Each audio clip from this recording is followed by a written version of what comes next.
guys, it's super good to see you guys. Welcome, welcome, welcome. All right, let's get this going, starting with, guys, our first Robeytech only one, and we haven't done any builds with this yet, the Intel Core Ultra 5 250K Plus. This is one of those darlings, guys. $199. It's got extra basically connection between the tiles, which has just really been an impressive piece of hardware. And for the price, it's really hard to beat. For our motherboard, we're going all gigabyte today. And again, this is a commission build. We're using the Z890 Aorus Elite Wi-Fi 7.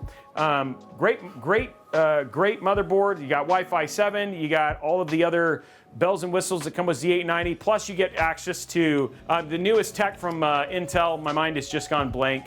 And yeah, you can check this out from this as well, which you download with the performance performance tools that you can get directly from Windows that pairs with APO. We are doing Intel plus AMD, which actually we haven't done a lot of. A lot of times we'll have a tendency to do A plus A, but Intel's kind of make that more interesting. And keeping with the gigabyte theme, we're using the AMD Radeon RX 9060 XT. This is a 16 gig 9060 XT, so really great, both 1080p and 1440p, depending on where he wants to go. For the cooler, we're using the Peerless Assassin 120 ARGB Black V3. Oh, the PSU. Okay, and then for the PSU, this is the last part. The Corsair RM8 750E. And there it is right there. And we're going to be using this PSU specifically because honestly, it's really easy to manage. It's beautiful cables and all that sort of stuff too. And then also we have these just in case. We upgraded the other thing. I'm not sure. To be honest, I don't like putting fans when I don't need fans. The GPU is getting direct airflow from the bottom, and so we'll see if I decide to put these in or not. We're gonna see how temps are, and then we'll make the call afterwards, but we have them just in case. So, oh, the RAM and the NVMe, that's a good point. We did forget something. So yeah, sorry, a little distracted, but for the RAM, we got 64 gigs of DDR5, 6400 mega transfer RAM, and then we have a 1 terabyte Kingston NV3 NVMe drive. So there is the RAM and the NVMe as well, which I would have noticed because I got to do the motherboard right now. So there we go.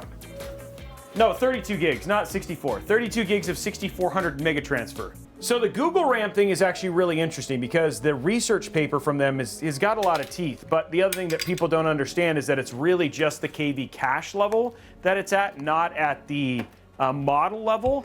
So it will use 6 times less memory at that state, but the actual overall language model size does not go down. How were the onion rings? What? I don't understand that. What happened? There were onion rings? Did I miss something? Okay, so we got that done. Now it's time for our cooler, which I actually am really excited about putting. This is the V3. I don't think we've used the V3. Oh, there's like some onion on here or something. I don't know what that is. Let's grab our thermal paste. We're getting close to the end of this too, by the way, guys. Soon we'll get back to spreading it. Essentially, you want to twist it, right? Because look, when I stick this on, yeah, it's not straight at all. But then. Oh, am I on? Okay, so then you can tighten it like this, and then sometimes you can, yeah, see, like you can kind of twist it. There, see that? So then I got it to sit straight, and then it should be good.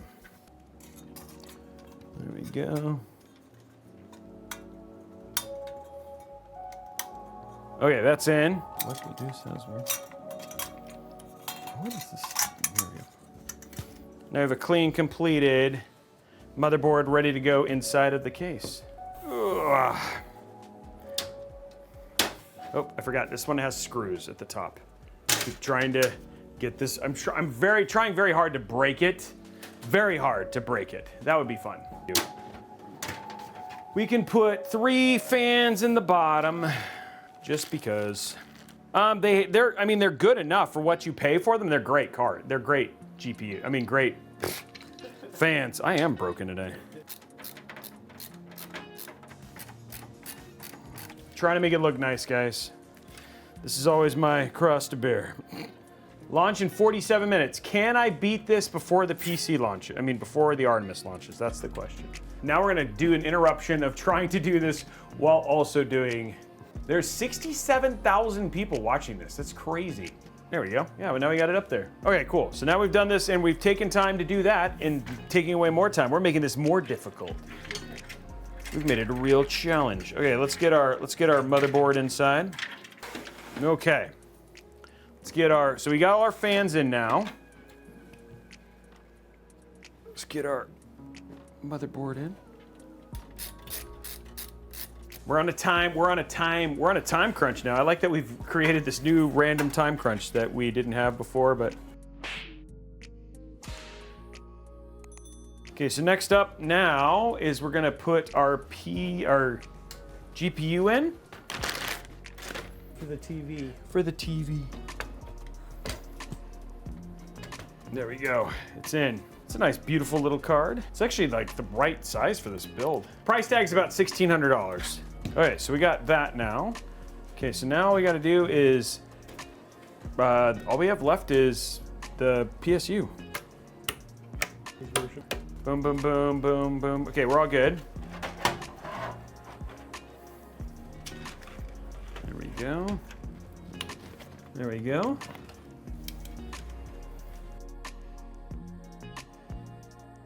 There we go, guys. Build is done.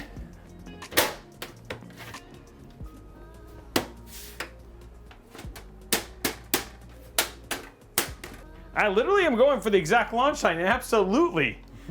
And I'm not even I'm not even going at like a snail's pace. Like I'm literally just like kind of chilling as we go, and it's all working out. I'm putting tools away. I'm gonna go braid my hair real quick. No, I'm just kidding. There we go. Oh, there it is. It's like, where's the power? Okay, there's that. Okay, we are ready. T-minus 2 minutes. We did it with like, that's pretty good. Yeah. 5, 4, 3, 2, 1. Boom! Did it turn on? Oh God! We did it at the same time! There it is!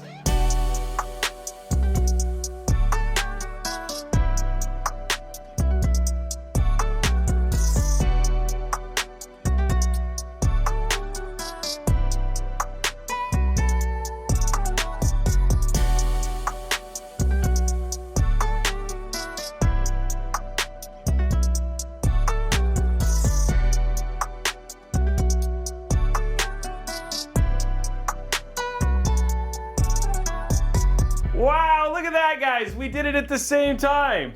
And it is posted, by the way, which is even more awesome. There we go. Build is on. Color is all set. That's super cool, guys. That was a lot of fun. Thanks for, I don't know who thought of the idea, but we just decided to do it, and it was really kind of a cool experience. That was a neat thing to get to do. And I appreciate NASA streaming it so we could do something neat like that. Yeah, this PC is, I mean, I love this form factor, and this case for what you pay for is so awesome. Okay, we're gonna start up multi-thread here. Right now, our 250K plus is sitting at 36 degrees under load. So we're gonna run our multiple or test now. Doesn't seem to be running that warm. 62, 64, totally fine under load. Yeah, it's an air cooler, but it's doing great. Okay, here we go, guys. Show a little bit of action here from the fans. It's gonna go right into you can see it right into that thing. Even some of it's even escaping out, and then we still have fans right up into the GPU as well. So good airflow in general, lots of steam. Oh, got up to 70, 72, but still not having any issue whatsoever, just making sure this runs nice and cool, which is awesome. So what we're gonna do is we're gonna open up APO. Okay, so it's enabled. So if we go to advanced mode for Cyberpunk 2077, we'll turn it on, and then we'll run it off, and then we'll run it on. So let's go ahead and open up Cyberpunk 2077. So let's see how this runs. This is 1440p ray tracing ultra. So to see what we see from a performance standpoint. So right now it's getting 50. It's right at around 60, which is no surprise, right? 60 FPS, which is great. So now it's FSR4. It's gonna be a little bit better, I'm guessing. Okay, so 64 frames per second. So now we're gonna get exit. We're gonna turn it on now, so we have that now. So now we're gonna try this with Intel's binary optimization tool and see if we get any difference here. Okay, so right now, not really getting much additional optimization. Now this is at 1440p, right? So again, we might see less. It actually looks like it's running a little bit lower. It might actually end up being pretty much the same. So yeah, it actually was a little bit lower there. But anyway, we tried it. It's worth turning on, right? Because I know at 1080p it does actually make a bigger difference, right? We are more GPU bound at 1440p, so you're probably right. We have a GPU bottleneck at this point in time, so you may not just see any improvements, but it was worth checking out for sure. So all in all, I'd say pretty incredible build, right? And we got it built and turned on at the exact same time as the launch of the rocket, the Artemis 2 rocket, which is actually super cool as well. Outside of that, have an absolutely amazing rest of your evening, and we'll see you guys on Friday for the Easter build. Bye, guys.